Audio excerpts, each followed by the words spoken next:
Komunitas Islam, Muslim, bagaimana dengan hadis berlepas diri dari orang yang tinggal di negara kafir? Apakah di Inggris misalnya, di sana komunitas Muslim terutama salaf sudah lumayan berkembang. Apakah hadis ini juga terkena pada mereka? Tentu saja ya, hadis ini maksudnya ana bari'um mimma asya baina adhrul musyrikin, yang kurang lebih artinya saya berlepas diri ya, kata Nabi SAW bagi orang yang tinggal di tengah-tengah orang kafir, artinya memang mereka berada di tengah-tengah orang kafir yang mereka tidak bisa beribadah. Kalau anda bisa beribadah silahkan, tidak ada masalah, kan sudah saya katakan ya. Kalau kita hidup di negara-negara non-muslim memang mereka mayoritas, tapi orang Islam tetap bisa beribadah, tidak terganggu akidahnya, tidak diganggu, silahkan, nggak ada masalah. Tapi yang menjadi fakta lapangan sekarang kebanyakan, kalau negara Islam maka pemimpin-pemimpin Islam itu tidak pernah mengganggu orang non-muslim.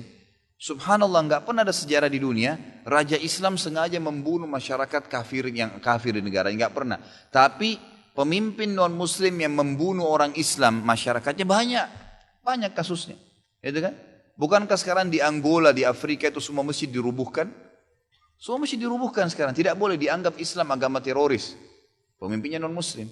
Sementara di Nigeria, negara-negara Islam yang lain di Afrika, tidak pernah tuh hancurin gereja, nggak pernah hancurin, bahkan tempatnya orang Hindu, orang Buddha nggak pernah diganggu, dibiarin aja, gitu kan?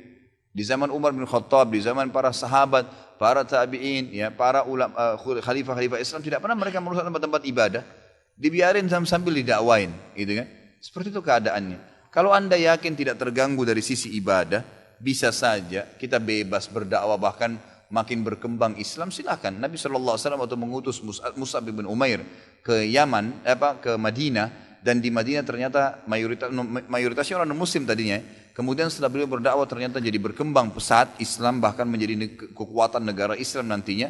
Maka itu nggak ada masalah, nggak ada masalah. Yang penting jangan terganggu. Yang sering saya teriak-teriakan di ceramah ini kan, kalau anda tinggal di negara non Muslim, kemudian kita jadi minoritas dan susah sekali ibadah, nggak bisa. Mau izin sholat aja nggak dikasih sama atasannya. Kadang-kadang kemarin ada yang SMS sama saya, WhatsApp sama saya tanya dari Hong Kong, katanya bagaimana hukumnya pada saat saya sedang menghidangkan khamr, minuman keras untuk tuan saya, dan memasakkan babi karena mereka makan babi. Kira-kira saya sebagai ustadz mau jawab apa? Boleh? Kira-kira boleh atau tidak boleh? Jelas saya mengatakan tidak boleh, haram, nggak mungkin. Kalau saya mengatakan boleh, saya menghalalkan apa yang Allah haramkan. Haram, tidak boleh menyentuh daging babi, apalagi masak dan menghidangkan.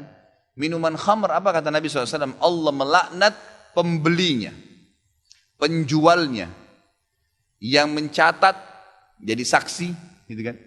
Dan yang mendukungnya, semua masuk. Dilaknat semuanya, nggak boleh.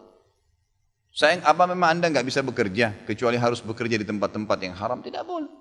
Itu kan? Kalau anda bilang kalau begitu Ustaz berarti larang kami keluar negeri, ya ini tergantung bahasan lain lagi. Kalau darurat, pekerjaan anda darurat, memang tidak bisa lagi hidup kecuali dengan itu, harus hijrah ke negara non muslim, itu lain, bahasanya lain, luas gitu kan. Tapi kalau keadaan begini anda tanyakan kepada saya, halalkah pendapatan seseorang yang kerja jual khamr? Haram. Dari mana halalnya? Khamrnya haram, lalu dihidangkan, kita ikut-ikutan, gitu kan.